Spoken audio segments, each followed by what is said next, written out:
आपको बताते चले कि उत्तर प्रदेश के योगी आदित्यनाथ के संसदीय क्षेत्र गोरखपुर से, जहां पर शिवपुरी के Siddhi Vinayak women strength society पर संचालिका संगीता पांडे से निशा किन्नर से मुलाकात हुई और किन्नर समाज को लेकर के आत्मनिर्भर बनाने को लेकर जो बयान निशा किन्नर का आया है, चौंकाने वाला बयान सामने आया है। निशा किन्नर ने समाज को आगे बढ़ाने की बात कही है। किन्नर समाज आत्मनिर्भर बनकर काम करेगा। ऐसे में लोगों सवाल उठाते हैं कि किन्नर समाज सिर्फ बधाइयां मांगता है, लेकिन ऐसा नहीं। वहीं निशा किन्नर ने कहा कि किन्नर समाज वह सब कुछ कर सकता है जो एक आम पुरुष व महिला कर सकती है। हमारे समाज के लोग बधाइयां मांगते हैं, वह जन्म जाति पेशा है, लेकिन हमारा किन्नर समाज दूसरे के ऊपर निर्भर न होकर आत्मनिर्भर भी बन सकता है और हम खुद अपने समाज को आत्मनिर्भर बनाने में दिन रात मेहनत करते हैं। अपने समाज के लिए शासन और प्रशासन के सहयोग से इज्जत घर बनवाया है, जो सबके लिए काम आ रहा है और उसके लिए सूबे के मुखिया योगी आदित्यनाथ को भी धन्यवाद भी दी और किन्नर समाज को जागरूक करते हुए समाज में किन्नर समाज का भी पहचान बनेगी। आइए सुनते हैं निशा किन्नर ने क्या कहा, सुने उनकी जुबानी। नमस्ते, प्रणाम। मैं निशा किन्नर गोरखपुर से और आज मैं आई हूँ अपनी बहन संगीता पांडे जी के यहाँ, जो कि शिवपुर में इनकी फैक्ट्री है। आज के 10 साल के पहले से ही ये कार्यरत रह रही हैं और मैं सुनी हूँ कि जब हमारी मुलाकात यहाँ पे हुई है हमारी दीदी से, तो इन्होंने बताया कि 1500 रुपये से इन्होंने कार्य शुरू किया और आज के डेट में इनका करोड़ों का टर्नओवर है। और टर्नओवर ही नहीं है, कितनी महिलाओं को यहाँ पे जॉब मिला है, जो कि बहुत ही सुंदर काम है। और मुझे भी एक विश्वास, एक प्रेरणा मिली है कि जैसे महिलाएं भी काम कर रही हैं, वैसे हमारा किन्नर समाज भी मुख्य धारा से जुड़ करके काम करना चाहेगा। और दीदी, आपकी भी कोई संस्था है और मैं आपसे मिली तो मैंने जाना कि किन्नर समाज भी संस्था को लेके समाज सेवा का काम कर रहा है और मैं बहुत खुश हुई। आपकी संस्था का क्या नाम है दीदी? जी, मेरे संस्था का नाम है new India help foundation trust, जिसकी मैं अध्यक्ष हूँ। इसमें महिला भी हैं, पुरुष भी हैं और ट्रांसजेंडर भी हैं और सारे लोगों पे काम होता है। खास करके हमारे समाज के लिए अब तक आपने क्या किया है?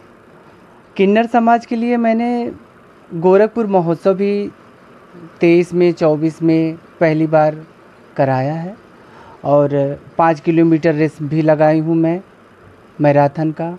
फिर उसके बाद मैं एक जो इज्जत घर कहा जाता है, कभी कोई किन्नर समाज जाता है सार्वजनिक जगह पे शौचालय में, तो उनको बहुत वो कष्ट महसूस होता है कि भाई महिला में जाए कि पुरुष में जाए। तो हमने ये सोच रखा कि भाई एक किन्नर समाज के लिए भी इज्जत घर होना चाहिए, जो कि आज हमारे गोरखपुर में 5-5 जगह पे उपलब्ध है। और ये आशीर्वाद हमारे योगी आदित्यनाथ जी का है, जो कि वो हमें आशीर्वाद दे रहे हैं, आगे बढ़ने का प्रेरणा मिल रही है।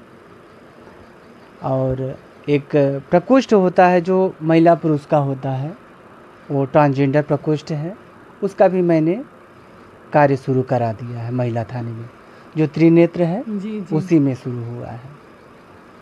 तो आप अपने माध्यम से किन्नर समाज को क्या संदेश देना चाहते हैं? मैं अपने माध्यम से किन्नर समाज को ये कहना चाह रही हूँ कि भाई अब हमारी जो परंपरा है, आस्था है, वो तो रहेगा, फिर आने वाली जनरेशन कैसे काम करेंगे, उनको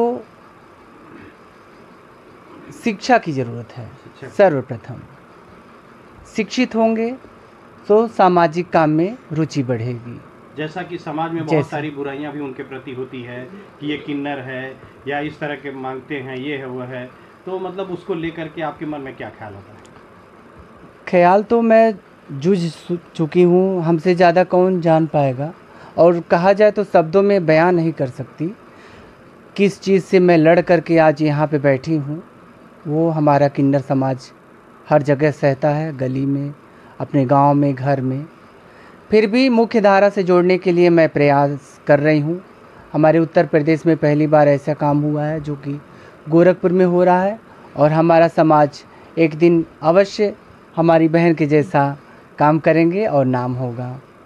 हमारी दीदी किन्नर समाज को स्वावलंबी बनाना चाहती हैं, और स्वावलंबी बनाने के लिए आज हमारी दीदी इतना प्रयत्न कर रही हैं। और इन्होंने शुरुआत समाज सेवा से की, और इनको कोई ज़रूरत नहीं थी, लेकिन ये आगे बढ़ के आखिर अंत तक आप लोग देखते हैं कि जो आपका समाज है रेलवे लाइन पे कहीं ना कहीं कुछ लेने देने में लगा रहता है, लेकिन आज हमारी दीदी ने अपना एक अलग स्थान बनाया समाज सेवा में आके।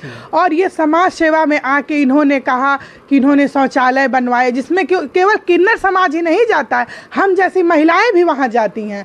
इसका जो इन्होंने कितना अच्छा समाज में एक संदेश दिया, और इन्होंने इसकी शुरुआत की। और आज हमारी दीदी चाहती हैं कि किन्नर समाज पढ़े लिखे और विभिन्न हस्तशिल्पों में भी आगे बढ़े, वो स्वावलंबी बने। और इसके पहले स्वावलंबी बनने की सोच किसी की नहीं थी। आज हमारी दीदी महिलाओं की तरह किन्नर समाज को भी, किन्नर लोगों को भी स्वावलंबी बना के स्वरोजगार से जोड़ना चाहती हैं।